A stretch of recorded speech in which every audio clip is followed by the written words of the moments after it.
Hello everyone समस्त को मु भी शिक्षक हेबी यूट्यूब चैनल रे बहुत बहुत स्वागत एवं अभिनंदन।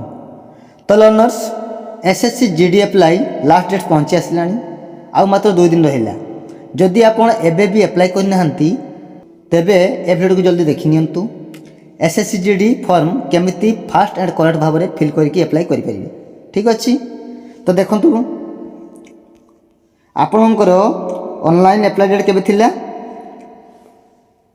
डिसेंबर 1 2025 है। डिसेंबर 1 2025 रु लास्ट डेट केबे ना डिसेंबर 31 2025। ठीक अच्छे, तो मात्र आउ 2 दिन रहा। तो ये आपण मैंने कौन करेंगे ना प्रथमे आपणकर डॉक्यूमेंट सब को रेडी रखिए।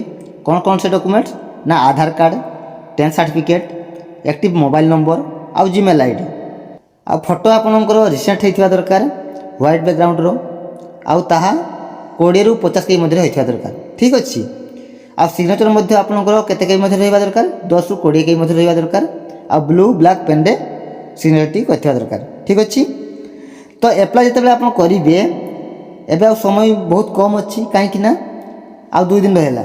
एबे आपणकर एप्लाई करने समय सर्भर बिजी बहुत रहिबो, तेणु आपण मैंने कौन करेंगे ना राति 11टा ରୁ सकाळ 7टा मध्य एप्लाई करेंगे। केतेबेले ना राति 11 ରୁ सकाळ 7टा मध्य सही समय एप्लाई कले आपन कौन हम ना फॉर्म टी स्मूथली सबमिट हो। ठीक अच्छे, आउ ध्यान देवे सबमिट करने पूर्वर पुणी थे 2 ରୁ 3 थर भल भाव चेक करेंगे है कहीं जमी स्पेलिंग मिस्टेक न रुहे।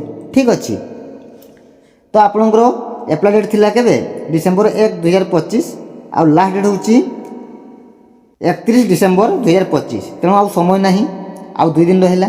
ठीक अच्छे, आउ समय नहीं विलंब न करी आपण जल्दी जल्दी फॉर्म टी को अप्लाई कर दियंतु आउ निजर फ्यूचर को सुरक्षित रखंतु।